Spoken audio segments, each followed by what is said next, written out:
ನಮಸ್ಕಾರ ಎಲ್ಲರಿಗೂ. ಈ ದಿನ ಮಾತಾಡ್ತಿರೋ ಟಾಪಿಕ್ ಏನು ಅಂದರೆ A C and D C ಕರೆಂಟ್ಗಳ ಬಗ್ಗೆ. ಕರೆಂಟಲ್ಲಿ ನಿಮಗೆ 2 ಟೈಪ್ಸ್ ಕರೆಂಟ್ ಬರುತ್ತೆ, ಒಂದು ಎ ಸಿ ಮತ್ತು ಡಿ ಸಿ. ಎ ಸಿ ಅಂದರೆ ಏನು, ಡಿ ಸಿ ಅಂದರೆ ಏನು, ಇದರ ವ್ಯತ್ಯಾಸಗಳೇನಿದೆ ನೋಡೋಣ. ಎಲೆಕ್ಟ್ರಿಸಿಟಿ ಅನ್ನೋದು ಎಲೆಕ್ಟ್ರಾನ್ ಒಂದು ಕಡೆಯಿಂದ ಇನ್ನೊಂದು ಕಡೆ ಮೂವ್ ಆಗೋವಾಗ ಕ್ರಿಯೇಟ್ ಆಗೋ ಎಲೆಕ್ಟ್ರಾನ್ನ ಎಲೆಕ್ಟ್ರಿಸಿಟಿ ಅಂತ ಕರೀತಾರೆ. ಈ ಎಲೆಕ್ಟ್ರಾನ್ ಒಂದು ಕಡೆಯಿಂದ ಇನ್ನೊಂದು ಕಡೆ ಮೂವ್ ಆಗೋದನ್ನ ಇಟ್ಕೊಂಡು ಅದು ಎ ಸಿನ ಡಿ ಸಿನ ಅಂತ 2 ಟೈಪಲ್ಲಿ ಅದನ್ನು ಡಿಕ್ಲೇರ್ ಮಾಡ್ತಾರೆ. ಇದು ಹೇಗೆ ನಿಮಗೆ ಸಿಂಪಲ್ ಆಗಿ ಅರ್ಥ ಆಗಬೇಕು ಅಂದರೆ, ಫಾರ್ ಎಕ್ಸಾಂಪಲ್ ನೋಡಿ, ನಿಮಗೊಂದು 5 ಎಲೆಕ್ಟ್ರಾನ್ ಇರುತ್ತೆ. ಫಾರ್ ಎಕ್ಸಾಂಪಲ್ ನಾವು ಇಲ್ಲಿಂದ ಪವರ್ ಕೊಡ್ತೀವಿ ಅಂತ ಅಂದ್ಕೊಳ್ಳಿ. ಈ ಪವರ್ನ ನಿಮಗೆ ಇಲ್ಲಿಗೆ ಡೆಲಿವರಿ ಮಾಡೋದಕ್ಕೆ ನಿಮಗೆ ನಾರ್ಮಲಿ ಈ ಎಲೆಕ್ಟ್ರಾನ್ ಏನು ಮಾಡುತ್ತೆ, ಇದರಿಂದ ಇಲ್ಲಿಗೆ ಟ್ರಾನ್ಸ್ಫರ್ ಮಾಡುತ್ತೆ, ಇದರಿಂದ ಇಲ್ಲಿಗೆ ಟ್ರಾನ್ಸ್ಫರ್ ಮಾಡುತ್ತೆ, ಇದರಿಂದ ಇಲ್ಲಿಗೆ ಟ್ರಾನ್ಸ್ಫರ್ ಮಾಡುತ್ತೆ. ಇದಿಲ್ಲ ಮತ್ತೆ ಪವರ್ ಬೇಕು ಅಂದರೆ ಮತ್ತೆ ಈ ಕಡೆ ಬರುತ್ತೆ, ತೊಗೊಳುತ್ತೆ, ಮತ್ತೆ ಈ ಕಡೆ ಟ್ರಾನ್ಸ್ಫರ್ ಮಾಡುತ್ತೆ, ಈ ಕಡೆ ಬರುತ್ತೆ, ತೊಗೊಳುತ್ತೆ, ಮತ್ತೆ ಈ ಕಡೆ ಟ್ರಾನ್ಸ್ಫರ್ ಮಾಡುತ್ತೆ. ಆ ಕಡೆ ಮೂವ್ ಆಗ್ತಾ ಇರ್ತದೆ. ಇದು ಇನ್ನೊಂದು ಥರ ಬರುತ್ತೆ. ಇನ್ನೊಂದು ಥರ ಬರೋದು ಹೇಗೆ ಅಂದರೆ, ಫಾರ್ ಎಕ್ಸಾಂಪಲ್ ನೀವು ಇಲ್ಲಿಂದ ಪವರ್ ಕೊಟ್ಟರೆ ಇದೇನು ಮಾಡುತ್ತೆ, ಡೈರೆಕ್ಟಾಗಿ ತೊಗೊಂಬಂದ್ಬಿಟ್ಟು ಇಲ್ಲಿಗೆ ಡೆಲಿವರಿ ಮಾಡಿಬಿಡುತ್ತೆ. ಹಾಗೆ ನೆಕ್ಸ್ಟ್ ಇಲ್ಲಿಗೆ ಪಾಸ್ ಆಗುತ್ತೆ, ನೆಕ್ಸ್ಟ್ ಡೈರೆಕ್ಟಾಗಿ ಬಂದ್ಬಿಟ್ಟು ಇಲ್ಲಿಗೆ ಡೆಲಿವರಿ ಕೊಟ್ಬಿಡುತ್ತೆ, ನೆಕ್ಸ್ಟ್ ಇಲ್ಲಿಗೆ ಪಾಸ್ ಆಗುತ್ತೆ, ನೆಕ್ಸ್ಟ್ ಡೈರೆಕ್ಟಾಗಿ ಬಂದು ಇಲ್ಲಿ ಕೊಟ್ಬಿಡುತ್ತೆ. ನಿಮ್ಗೆ ಇದರಲ್ಲಿ ನಾನು ಹೇಳ್ದಾಗಲೇ ನಿಮ್ಗೆ ಅರ್ಥ ಆಗಿರುತ್ತೆ. ಇಲ್ಲಿ ಡೈರೆಕ್ಟಾಗಿ ಕೊಡೋದ್ರಿಂದ ಇದೇನಾಗುತ್ತೆ ಡೈರೆಕ್ಟ್ ಕರೆಂಟ್ ಅಂದ್ಬಿಟ್ಟು. ನಿಮ್ಗೆ ಇಲ್ಲಿಂದ ಇಲ್ಲಿಗೆ ಆಲ್ಟರ್ನೇಟಾಗಿ ಮೂವ್ ಆಗ್ತಾ ಇರೋದ್ರಿಂದ ಇದನ್ನು ಆಲ್ಟರ್ನೇಟ್ ಕರೆಂಟ್ ಅಂತ ಕರೀತಾರೆ. ಎಷ್ಟೋ ಜನಕ್ಕೆ ಇದು ಯಾಕೆ ಇದು ಎರಡು difference type of A C D C ಅಂತಿದೆ, ಇದು ಯಾರು ಕ್ರಿಯೇಟ್ ಮಾಡಿದ್ದು ಏನು ಅಂತ ತುಂಬ ಡೌಟ್ಸ್ ಇರುತ್ತೆ. ಅವ್ರಿಗೋಸ್ಕರ ಎಕ್ಸ್ಪ್ಲೇನ್ ಮಾಡ್ತಾ ಇರೋದು. ಇದೆಲ್ಲ ತಿಳ್ಕೊಳೋಕೆ ಮುಂಚೆ ಫಸ್ಟು ಇದೊಂದು ಜನ್ರೇಟರ್ ಅಂತ ಫೀಲ್ ಆಗಿ, ಇದು ನಾರ್ತ್ ಆ್ಯಂಡ್ ಸೌಟು ಜನ್ರೇಟರ್. ಇದು ಹೇಗೆ ಕ್ರಿಯೇಟ್ ಆಗುತ್ತೆ ಪವರ್ ಅಂತ ತಿಳ್ಕೊಬೇಕಾಗಿ ಬರುತ್ತೆ. ಒಂದು ರೊಟೇಷನಿಂದ ಕ್ರಿಯೇಟ್ ಆಗೋ ಪವರ್ ಯಾವುದೇ ಆಗಿದ್ರು ಅದು ಆಲ್ಟರ್ನೇಟ್ ಕರೆಂಟ್ ಆಗೇ ಆಗಿರುತ್ತೆ. ಯಾಕೆ ಅಂದರೆ ನಿಮಗೆ ಗೊತ್ತಾಗತ್ತೆ, ಇದು ಸೈಡಲ್ಲಿರೋದು ಸ್ಟೇಟ್ ಅಂದರೆ ಸ್ಟ್ಯಾಟಿಕ್ ಒಂದೇ ಕಡೆ ನಿಂತಿರತ್ತೆ. ಇದು ನಿಮಗೆ ಕೆಳಗಡೆ ಇರೋದು, ಇದ್ರ ಸೆಂಟ್ರಲ್ ಇರೋದು ಮೋಟಾರ್. ಇದೇನಂದ್ರೆ ರೊಟೇಷನ್ ಆಗ್ತಾನೇ ಇರತ್ತೆ. ನಿಮಗೆ ಈ ಜನ್ರೇಟರ್ಗೆ ಹೊರಗಡೆಯಿಂದ ನಾವು ಒಂದು ಸೋರ್ಸ್ ಕೊಟ್ಟು ಇದನ್ನು ತಿರುಗಿಸ್ತಾ ಇದ್ದಾಗ ಏನಾಗುತ್ತೆ, ಇದು ರನ್ ಆಗ್ತಾ ಇದ್ದಾಗ ಸೆಂಟ್ರಲ್ ಇರೋ ಕಾಯಿಲ್ ಏನಾಗುತ್ತೆ ಅಂದರೆ ಸೌತ್ ನಾರ್ತ್ ಎರಡೂ ನಿಮಗೆ ಚೇಂಜ್ ಆಗ್ತಾ ಇರುತ್ತೆ ಆ ಕಾಯಿಲಿಗೆ. ಇದು ನನಗೆ ಡೈರೆಕ್ಟಾಗಿ ನಾವೇನಾದರೂ ಪವರ್ ಆಚೆಗೆ ತಗೊಂಡ್ರೆ ಅದು A C, alternative current A C ಅಂತ ಕರಿತೀವಿ. ಹಾಗಾಗಿ ಇದು ಎ ಸಿ ಅಂತ ಗೊತ್ತಾಯಿತು ಅಂದಮೇಲೆ ರೊಟೇಷನಿಂದ ಕ್ರಿಯೇಟ್ ಆಗೋ ಎಲ್ಲ ಎನರ್ಜಿನೂ ಎ ಸಿನೇ ಅಂತ ನಮಗೆ ಗೊತ್ತಾಗಿದೆ. ಇವಾಗ ನೆಕ್ಸ್ಟು ಡಿ ಸಿ. ಇವಾಗ ಇದರಿಂದ ಡಿ ಸಿ ಹೇಗೆ ಚೇಂಜ್ ಮಾಡಿದ್ರು ಅಂತ ತಿಳ್ಕೊಳ್ಳೋಣ. ಇದರಿಂದ ಈಸಿಯಾಗಿ ಎ ಸಿನ ಆಚೆಗೆ ತೆಗೆದುಬಿಟ್ರಿ. ಎ ಸಿನ ಆಚೆಗೆ ತೆಗೆಯೋದು ಅಂಥ ದೊಡ್ಡ ಕಂಡುಹಿಡಿಯೋದು ಅಂಥದ್ದೇನಲ್ಲ. ಇದನ್ನು ಡಿ ಸಿ ಆಗಿ ಚೇಂಜ್ ಮಾಡಬೇಕಾಗತ್ತೆ. ಡಿ ಸಿ ಆಗಿ ಚೇಂಜ್ ಮಾಡೋದಕ್ಕೆ ಏನು ಮಾಡಿದ್ರೆ, ಎಡಿಸನ್ ಅವರು ಇದರಲ್ಲಿ ಅವ್ರ ಟ್ಯಾಲೆಂಟ್ ಇಲ್ಲಿ ತೋರಿಸಿದ್ರು. ಡಿ ಸಿಯಲ್ಲಿ ಎಡಿಸನ್ ಅವ್ರು ಏನು ಮಾಡಿದ್ರು ಅಂದರೆ, ನಿಮಗೆ ಡೈರೆಕ್ಟಾಗಿ ಎ ಸಿ ಬರ್ತಾರಿಂದ ಡಿ ಸಿ ಬರಬೇಕು ಅಂದರೆ ಒಂದರಲ್ಲಿ ಪಾಸಿಟಿವ್ ಬರಬೇಕು, ಇನ್ನೊಂದು ಕೇಬಲ್ ನೆಗೆಟಿವ್ ಬರಬೇಕು. ಪಾಸಿಟಿವ್ ಬರಬೇಕು, ಇದ್ರ ನೆಗೆಟಿವ್ ಬರಬೇಕು. ಹಾಗಾಗಿ ಸೆಂಟ್ರಲ್ ಕಂಡುಹಿಡಿದಿದ್ದು ಒಂದು ಪಾರ್ಟೇ ಇದು ನಿಮಗೆ. ಅದರ ಹೆಸರೇ ಕಾಮುಟೇಟರ್ ಅಂದ್ಬಿಟ್ಟು. ಈ ಡಿವೈಸ್ ಹೆಸರೇ ಕಾಮುಟೇಟರ್ ಅಂದ್ಬಿಟ್ಟು ಡಿಸೈಡ್ ಆಗಿ.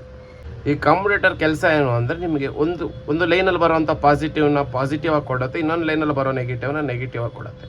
ಈ ಬ್ರಷ್ ಏನು ಕೆಲಸ ಏನು ಮಾಡ್ತಾ ಇರೋದಂದರೆ ಪಾಸಿಟಿವ್ ನೆಗೆಟಿವ್ ಚೇಂಜ್ ಮಾಡ್ತಾ ಇರುತ್ತೆ ನಿಮ್ಮ ಒಳಗಡೆ. ಈ ಎ ಸಿನ ಟೆಸ್ಲಾನೇ ಕಂಡುಹಿಡಿದ್ರು ಅಂತ ತುಂಬ ಜನ ಹೇಳ್ತಾ ಇರ್ತಾರೆ.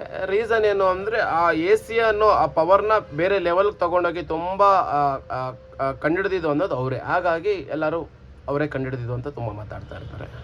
ಅದೇ ಫಾರ್ ಎಕ್ಸಾಂಪಲ್ ಒಂದು ಎಲೆಕ್ಟ್ರಿಕ್ ಇಂಜಿನಿಯರ್ ಅವ್ರ ಹತ್ರ ಹೋಗ್ಬಿಟ್ಟು A C D C difference ತೋರಿಸಿ ಅಂದರೆ ಅವ್ರು ಏನೂ ಹೇಳಲ್ಲ.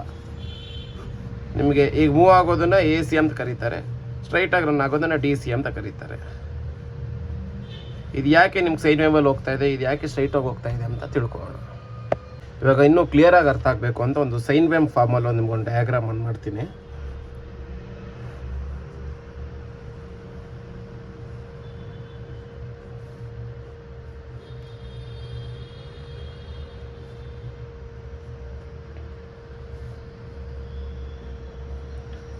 ಫಾರ್ ಎಕ್ಸಾಂಪಲ್ ನಾವು ಇಲ್ಲಿಂದ ಪವರ್ ಕೊಡ್ತೀವಿ ಅಂತ ಅಂದ್ಕೊಳ್ಳಿ. ಇಲ್ಲಿಗೆ ನಾವು ಪವರ್ ಕೊಡ್ತೀವಿ, ಇಲ್ಲಿ ಕಾಯಿಲ್ ಇರ್ತದೆ, ಇದು ಕಾಯಿಲ್ ಇದೆ ಅಂತ ತಿಳ್ಕೊಳ್ಳೋಣ. ಇಲ್ಲಿ ಇವಾಗ ಇಲ್ಲಿಂದ ನಾವು ಇಲ್ಲಿಗೆ ರೊಟೇಷನ್ ಕೊಡೋದಕ್ಕೆ, ಈ ರೊಟೇಷನ್ ಅನ್ನೋದು ಟೈಮ್ ಜೊತೆಗಿರುತ್ತೆ. ಹಾಗಾಗಿ ಅಂದರೆ 1 ಸೆಕೆಂಡ್ಗೆ ಒಂದು ರೊಟೇಷನ್ ಅಂತ ಅಂದ್ಕೊಳ್ಳೋಣ. ಇವಾಗ ಇಲ್ಲಿಂದ ಇವಾಗ ಇಲ್ಲಿಂದ ರೊಟೇಷನ್ ಸ್ಟಾರ್ಟ್ ಆಯಿತು, ಇಲ್ಲಿಂದ ಮೂವ್ ಆಗ್ತಾ ಇದೆ. ಇಲ್ಲಿ ಮೂವ್ ಆಗೋದ್ರ ಒಳಗಡೆನೆ ನೋಡಿ, ನೀವು ಇಲ್ಲಿ ಬಂತು, ಇಲ್ಲಿವರೆಗೂ ಬಂತಲ್ಲ, ಸೇಮ್ ಇದೇ ಥರ ಇಲ್ಲಿ ತಗೋಣ. ನಿಮಗೆ ಇಲ್ಲಿವರೆಗೂ ಬಂದಿದೆ. ನೆಕ್ಸ್ಟ್ ಇಲ್ಲಿಂದ ಎಷ್ಟು ಒಂದು 25 ಕ್ವಾರ್ಟರ್ ಸೆಕೆಂಡ್ ತೊಗೊಂಡಿರುತ್ತೆ ಅಷ್ಟು, 2.5 ಸೆಕೆಂಡ್ ಅಷ್ಟೇ. ನಿಮಗೆ 2.5 ಸೆಕೆಂಡ್ ಅಲ್ಲ, 0.25 ಸೆಕೆಂಡ್, ಕ್ಷಮಿಸಿ, 0.25 ಸೆಕೆಂಡ್ ತೊಗೊಂಡಿರುತ್ತೆ. ಅಗೇನ್ ಅಲ್ಲಿಂದ ನಿಮ್ಗೆ ಇಲ್ಲಿಗೆ ಬಂತು ನೋಡಿ, ಸೇಮ್ 0.25 ಸೆಕೆಂಡ್ಗೆ ಸೇಮ್ ಅದನ್ನು ಹಂಗೆ ಕೆಳಗಡೆ ರನ್ ಮಾಡಿ. ಹಾಗೆ ಮತ್ತೆ ಇದು ಇಲ್ಲಿಂದ ಇಲ್ಲಿವರೆಗೂ ಬರುತ್ತೆ ಆಫ್, ಮತ್ತು ಸೇಮ್ ಹಾಗೆ, ಮತ್ತು ಇಲ್ಲಿಂದ ಹೀಗೆ ಪ್ಲಸ್ ಅದು ಹಾಗೆ ಸೇಮ್ ಇದೆ ನೋಡಿ. ನಿಮಗೆ ಇದನ್ನೇ ಸೈನ್ ವೇವ್ ಅಂತ ಕರುತ್ತೆ. ನಿಮ್ಗೆ ಇಲ್ಲಿಂದ ಇಲ್ಲಿಗೆ ಮೂವ್ ಆಗಿ ಇಲ್ಲಿಂದ ಇಲ್ಲಿಗೆ ಮೂವ್ ಆಗಿ ನಿಮ್ಗೆ ಒಂದು ರೌಂಡಲ್ಲಿ ನಿಮ್ಗೆ 1 2 3 4 ಬಂದುಬಿಡ್ತಾರೆ. ಈ ಥರ ನಿಮಗೆ ರನ್ ಆಗೋದು. ಇದು ಯಾಕೆ ಈ ಥರ ಬರುತ್ತೆ ಅಂದರೆ ನೀವು ಮ್ಯಾಥಮೆಟಿಕಲಿ ನೋಡಿದ್ರೂ ಇದು ಪರ್ಫೆಕ್ಟ್ ಆಗಿರುತ್ತೆ. ಫಾರ್ ಎಕ್ಸಾಂಪಲ್ ಇದು ವೋಲ್ಟೇಜ್ ಪಾಸಿಟಿವ್ ಅಂತ ತೊಗೊಳ್ಳೋಣ, ಇದನ್ನು ವೋಲ್ಟೇಜ್ ನೆಗೆಟಿವ್ ಅಂತ ತೊಗೊಳ್ಳೋಣ. ಇದು ವೋಲ್ಟೇಜ್ ಪಾಸಿಟಿವ್ ಇರುತ್ತೆ, ಇದು ವೋಲ್ಟೇಜ್ ನೆಗೆಟಿವ್ ಇರುತ್ತೆ. ಇದು 0 ಪೊಸಿಷನಲ್ಲಿ ಇರುತ್ತೆ, ಯಾಕೆಂದರೆ ಕಾಯಿಲ್ ಇಲ್ಲೇ ಇರುತ್ತೆ. ಇದು ಪಾಸಿಟಿವ್ ನೆಗೆಟಿವ್ ಈ ಕಡೆ ನಿಮಗೆ ಸೌತ್ ನಾರ್ತ್ ಈ ಕಡೆ ಇರೋದ್ರಿಂದ ನಿಮಗೆ ಇದು ಅರ್ಥ ಆಗಲಿ, ಮ್ಯಾಗ್ನೆಟರಿಂದ ಅರ್ಥ ಆಗಲಿ ಅಂದ್ಬಿಟ್ಟು ನಿಮಗೆ ನಾರ್ತ್ ಸೌತ್ ಅಂತ ಹಾಕಿದ್ದೀನಿ. ಇದು ನಿಮಗೆ ಡೈರೆಕ್ಷನ್ ಮಾಡಲ್ಲ, ನಿಮಗೆ ಪಾಸಿಟಿವ್ ಆ್ಯಂಡ್ ನೆಗೆಟಿವ್ ನಿಮ್ಗೆ ಕ್ಲೀನಾಗಿ ಅರ್ಥ ಆಗಬೇಕು ಅಂದರೆ positive side and negative side. ನಿಮಗೆ ಇದನ್ನು ಪೀಕ್ ಅಂತ ಕರೀತಾರೆ ಪವರ್ ಕೊಡೋವಾಗ. ಇದು ನಿಮ್ಗೆ ಅದೇ ಪೊಸಿಷನ್ ಮೇಲೆ ಹೋದಾಗ ಪೀಕ್ ಪಾಯಿಂಟ್ ಏನಿರುತ್ತೆ ಪಾಸಿಟಿವ್ ಇರುತ್ತೆ, ಅದೇ ಸೇಮ್ ಇದು ಪಾಸಿಟಿವ್. ಹಾಗೆ ನೀವು ಅದೇ ಕೆಳಗೆ ಬಂದಾಗ ನೆಗೆಟಿವ್ ಇರುತ್ತೆ, ಇದು ನೆಗೆಟಿವ್ ನಿಮಗೆ. ಹಾಗಾಗಿ ಇದು ಹಿಂಗೆ ಮೇಲೆ ಕೆಳಗಡೆ ರೊಟೇಷನ್ ಇರೋದ್ರಿಂದನೇ ನಿಮಗೆ ಇದು ಸೈನ್ ವೇವ್, ನಿಮಗೆ ಏನಂತಾರೆ ಎ ಸಿ ಕರೆಂಟ್ ಅಂತ ಇದನ್ನು ಕರೀತಾರೆ ನಿಮಗೆ. ಅದೇ ಇಫ್ ಇನ್ ಕೇಸ್ ಡಿ ಸಿಲ್ ಆದರೆ ಯಾವ ಥರ ಫಂಕ್ಷನ್ ಆಗುತ್ತೆ ಅಂತ ನೋಡೋಣ. ಡಿ ಸಿಲ್ ಬೇರೆ ಏನಿಲ್ಲ ನಿಮಗೆ, ಡಿ ಸಿಲ್ ಅಂಥ ವ್ಯತ್ಯಾಸ ಅನ್ನೋದು ಕಾನ್ಸ್ಟೆಂಟ್. ನಿಮಗೆ ಪಾಸಿಟಿವ್ ಹೋಗೋದು, ನೆಗೆಟಿವ್ ಹೋಗೋದ್ರಿಂದ ಪಾಸಿಟಿವ್ ಹಂಗೆ ಸ್ಟ್ರೈಟಾಗಿ ಹೋಗ್ಬಿಡುತ್ತೆ, ನೆಗೆಟಿವ್ ಆಗಿ ಸ್ಟ್ರೈಟಾಗಿ ಹೋಗ್ಬಿಡುತ್ತೆ ನಿಮಗೆ. ಅದರಲ್ಲಿ ನೀವು ರೊಟೇಷನ್ ಆಗೋ ಸ್ಪೀಡ್ ಮೇಲೆ ನಿಮ್ಗೆ ವೋಲ್ಟೇಜ್ ವೇರಿ ಆಗೋದೇ ಬಿಟ್ಟರೆ ನಿಮಗೆ ಸ್ಟ್ರೈಟ್ ಲೈನ್ ಇರುತ್ತೆ ನಿಮಗೆ ಡಿ ಸಿಯಲ್ಲಿ. ನಿಮಗೆ ಅದು ಕ್ರಿಯೇಟ್ ಆಗೋದು ಮಾತ್ರ ನಿಮ್ಗೆ ಯಾವಾಗಲೂ ಎ ಸಿಯಲ್ಲಿ ರೊಟೇಷನಿಂದ ಕ್ರಿಯೇಟ್ ಆಗೋದ್ರಿಂದ ನಿಮಗೆ ಫಸ್ಟು ಕ್ರಿಯೇಟ್ ಆಗೋ ಪವರು, ಜನರೇಟ್ ಆಗೋ ಪವರು ಎ ಸಿಯಲ್ಲಿ. ಅದನ್ನು ತೊಗೊಂಡ್ಮೇಲೆ ಅದನ್ನು ಡಿ ಸಿಯಾಗಿ ಕನ್ವರ್ಟ್ ಮಾಡ್ಕೊಳೋದು ನಾವು. ನೀವು ಬ್ಯಾಟ್ರಿಗೆ ಚಾರ್ಜ್ ಮಾಡೋದಾಗಲಿ ಅದಾಗಲಿ ಡಿ ಸಿಲಿ ಕನ್ವರ್ಟ್ ಮಾಡ್ಕೊತೀವಿ ಅದನ್ನು ನಾವು. ಓಕೆ, ಈಗ ಇಷ್ಟು ತಿಳ್ಕೊಂಡಿದ್ದೀವಿ. ಈಗ ಎ ಸಿ ಡಿ ಸಿ ಅನ್ನೋದು ಎಲ್ಲೆಲ್ಲಿ ಯೂಸ್ ಮಾಡ್ತಾರೆ, ಎಲ್ಲೆಲ್ಲಿ ಯೂಸ್ ಮಾಡಿದ್ರೆ ಅಡ್ವಾಂಟೇಜ್ ಆಗಿ ಯೂಸ್ ಆಗುತ್ತೆ ಅದನ್ನು ಅಂತ ತಿಳ್ಕೊಳ್ಳೋಣ. ಫಸ್ಟ್ ಬಂದು ಆಲ್ಟರ್ನೇಟಿವ್ ಕರೆಂಟ್ ಅಂದರೆ ಎ ಸಿ. ಇದರಲ್ಲಿ ಎನರ್ಜಿ ಲಾಸ್ ಅನ್ನೋದು ತುಂಬ ಜಾಸ್ತಿ ಆಗುತ್ತೆ. ಯಾಕೆ ಅಂದರೆ ಫಾರ್ ಎಕ್ಸಾಂಪಲ್ ಒಂದು ಕಾರ್ ತೊಗೊಳೋಣ, ಒಂದು ಕಾರು ಮುಂದೆ ಹಿಂದೆ ಮೂವ್ ಆಗ್ತಾನೆ ಇರತ್ತೆ ಅಂತ ಅಂದ್ಕೊಳ್ಳೋಣ. ಒಂದು ಸೆಕೆಂಡ್ಗೆ ಒಂದು 50 ಸರಿ ಮೂವ್ ಆಗ್ತಾ ಇದೆ ಅಂತ ಅಂದ್ಕೊಳ್ಳೋಣ. ಅದೇ ಇನ್ನೊಂದು ಕಾರು ಪಕ್ಕದಲ್ಲಿ ಇನ್ನೊಂದು ಕಾರು ನಿಮ್ಗೆ ಒಂದೇ ಸ್ಪೀಡಲ್ಲಿ ಸುಮ್ಮನೆ ಸ್ಟ್ರೈಟಾಗಿ ಹೋಗ್ತಾ ಇದೆ, ಒಂದೇ ಸಮವಾಗಿ ಹೋಗ್ತಾ ಇದೆ ಅಂತ ಅಂದ್ಕೊಳ್ಳೋಣ. ಅವಾಗ ಅದಕ್ಕೆ ಮುಂಚೆ ಇರ್ತಲ್ಲ ನಿಮ್ಗೆ ಆಲ್ಟರ್ನೇಟ್ ಕರೆಂಟಾಗಿ ಎಕ್ಸ್ಪ್ಲೇನ್ ಮಾಡ್ತಿರೋಂಥ ಕಾರ್, ಅದು ಮುಂದೆ ಹಿಂದೆ ಮೂವ್ ಆಗ್ತಿರೋದ್ರಿಂದ ನಿಮಗೆ ಎಲೆಕ್ಟ್ರಾನಿಕ್ ಪ್ರೆಷರ್ ಸ್ವಲ್ಪ ಜಾಸ್ತಿ ಇರುತ್ತೆ ಅದರಲ್ಲಿ. ಸೊ ಇದೇ ಥರ ಈ ಕರೆಂಟಲ್ಲೂ ಮುಂದೆ ಹಿಂದೆ ಮೂವ್ ಆಗೋದ್ರಿಂದ ತುಂಬ ಕರೆಂಟ್ ಲಾಸ್ ಆಗುತ್ತೆ. ಕಾನ್ಸ್ಟೆಂಟಾಗಿ ಒಂದೇ ಕಡೆ ಒಂದೇ ಸ್ಪೀಡಲ್ಲಿ ಹೋಗ್ತಾ ಇದೆ, ಕರೆಂಟ್ ಲಾಸ್ ತುಂಬ ಕಡಿಮೆ ಇರುತ್ತೆ. ಫಾರ್ ಎಕ್ಸಾಂಪಲ್ ಎ ಸಿ ಅಂದರೆ ಎಷ್ಟು ಫ್ರೀಕ್ವೆನ್ಸಲ್ಲಿ ಹೋಗಬೇಕು, ಯಾವ ಸ್ಪೀಡಲ್ಲಿ ಹೋಗಬೇಕು ಅಂತ ನಾವು ಎಲ್ಲ ಪರ್ಫೆಕ್ಟಾಗಿ ಡಿಸೈನ್ ಮಾಡಿ ಅದು ಕೊಟ್ಟರೆ ಮಾತ್ರ ಅದರ ಪವರ್ ಎಫಿಷಿಯನ್ಸಿ ನಾವು ತೊಗೊಳಕ್ಕೆ ಸಾಧ್ಯ. ಅದೇ ನೀವು ಡಿ ಸಿ ಅಂತ ಬಂದಾಗ ಆ ಥರ ಎಲ್ಲ ಏನಿಲ್ಲ, ಡೈರೆಕ್ಟಾಗಿ ಪವರ್ ಕೊಡ್ತಾ ಇರೋದು, ರನ್ ಮಾಡ್ತಾ ಇರೋದಷ್ಟು.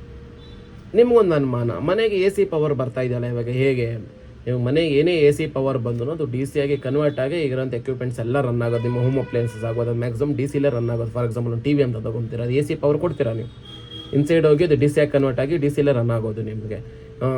ಅದು ನೀವು ಯಾಕೆ ಬೇಡ, ನಿಮ್ಗೆ 3 ಪಿನ್ ಸಾಕೆಟಲ್ಲೇ ಡಿ ಸಿ ಬಂದುಬಿಟ್ರೆ ಚೆನ್ನಾಗಿರತ್ತಲ್ವ ಅಂತ ಅನ್ಕೊಬೋದು. ಹಂಗೂ ಕೊಡ್ಬೋದು. ಹಂಗೂ ಕೊಟ್ಟಾಗ ಏನಾಗುತ್ತೆ ನಿಮಗೆ ಈ ಮಿಷನರೀಸಲ್ಲಿ ನಿಮಗೆ ಟಿ ವಿ ಆಗ್ಬೋದು, ಇದೆಲ್ಲ ಒಳಗಡೆ ಕೊಡೋಂಥ ನಿಮ್ಗೆ ಆ ಕನ್ವರ್ಟರ್ಸ್ ಏನಿರುತ್ತೆ ಅದೆಲ್ಲ ರಿಮೂವ್ ಮಾಡ್ಬೋದು. ರಿಮೂವ್ ಮಾಡ್ಬಿಟ್ಟಾಗ ಏನಾಗುತ್ತೆ ಅಂದರೆ ಪ್ರಾಡಕ್ಟ್ ನಿಮ್ಗೆ ಆಲ್ಮೋಸ್ಟ್ ಇನ್ನೂ ರೇಟ್ ಕಡಿಮೆ ಬಂದುಬಿಡುತ್ತೆ. ಅದು ಅದಲ್ಲದೆ ಎ ಸಿ ಅನ್ನೋದು ಶಾಕ್ ಹೊಡಿಯುತ್ತೆ ಅಂತೆಲ್ಲ ಭಯ ಇರ್ತದೆ, ಏನು ಮಾಡೋಕ್ಕಾಗಲ್ಲ, ಶಾಕ್ ಹೊಡಿಯುತ್ತೆ. ಅದೇ ನಿಮಗೆ ಡಿ ಸಿ ಅಂತ ಬಂದಾಗ ಆ ಥರ ಏನು ಟೆನ್ಷನ್ ಇಲ್ಲ, ನೀವು ಆರಾಮಾಗಿ ಯೂಸ್ ಮಾಡ್ತಾ ಇರ್ಬೋದು. ಹಾಗಾಗಿ ಎಡಿಸನ್ ಆ ಟೈಮಲ್ಲೇ ನಿಮಗೆ ಡಿ ಸಿನ ಪ್ರಿಫರ್ ಮಾಡಿ ಡಿ ಸಿನ ನಿಮಗೆ ಹೇಳ್ತಾ ಇದ್ರು.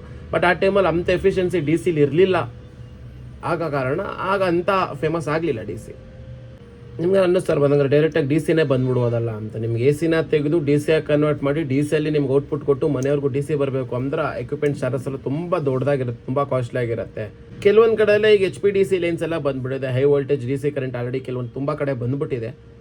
ಅಲ್ಲೆಲ್ಲ ಬೇರೆ ಥರ. ಅದು ಆಲ್ಟರ್ನೇಟ್ ಕರೆಂಟ್ ಅಂತ ತೊಗೊಂಡ್ರೆ ನಿಮಗೆ 3 ಫೇಸ್ ಬರುತ್ತೆ, ಅದರಲ್ಲಿ ನಿಮಗೆ ನ್ಯೂಟ್ರಲ್ ಅವಶ್ಯಕತೆ ಬರೋಲ್ಲ. ನಿಮ್ಗೆ 2 ಸಪ್ರೇಟ್ ಕರೆಂಟ್, 3 ಸಪ್ರೇಟ್ ಕರೆಂಟ್ ಬರ್ತಾ ಇರ್ತದೆ. ಅದು ಆ ಥರ ಅಡ್ವಾಂಟೇಜ್. ನಿಮ್ಗೆ ಕಂಪೇರಿಟಿವ್ಲಿ ಎರಡರಲ್ಲಿ ಯಾವುದೋ ಒಂದು ಎರಡೂ ಚೆನ್ನಾಗಿದೆ, ಆ ಫೀಲ್ಡ್ಗೆ ಯಾವುದ್ಯಾವುದು ಯೂಸ್ ಆಗುತ್ತೋ ಅದನ್ನು ಯೂಸ್ ಮಾಡ್ತಾ ಇರ್ತಾರೆ. ಧನ್ಯವಾದಗಳು. ಇದೇ ಥರ ನಿಮಗೆ ಇಂಜಿನಿಯರಿಂಗ್ ಬಗ್ಗೆ ಬೇರೆ ಯಾವುದೋ ಡೀಟೇಲ್ಸ್ ಬಗ್ಗೆ ತಿಳ್ಕೊತಾ ಇರಬೇಕು ಅಂದರೆ ಈ ಪೇಜ್ನ ಫಾಲೋ ಮಾಡಿ, ಸಬ್ಸ್ಕ್ರೈಬ್ ಮಾಡಿ, ನಿಮ್ಮ ಫ್ರೆಂಡ್ಸ್ ಜೊತೆ ಶೇರ್ ಮಾಡಿ. ಧನ್ಯವಾದಗಳು.